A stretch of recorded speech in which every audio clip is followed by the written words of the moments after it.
Hey everybody, we got another nice one here. This is a New Holland 8670. It's got just over 10,000 hours on it. Comes with the Great Bend 860 loader with grapple fork. It's a little bigger than 8 foot, 102 inches. Make sure you check out the picture of the measurements. 4-tine grapple fork. Got the headache rack on the grapple fork. They just did a bunch of work to the front end on this tractor. We'll make sure to put the paperwork up in the pictures, list that all out. Rubber's in pretty good shape, got a little bit of weathering, but a lot of good tread still.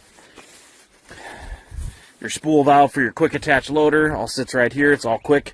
Disconnect, uncouple the loader and drop it. Rears are showing some weather checking here, but again, a lot of good tread.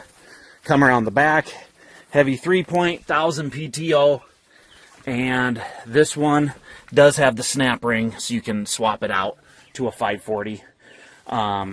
3 remotes on the back, no wheel weights. We'll get a video of this thing up and running for you guys.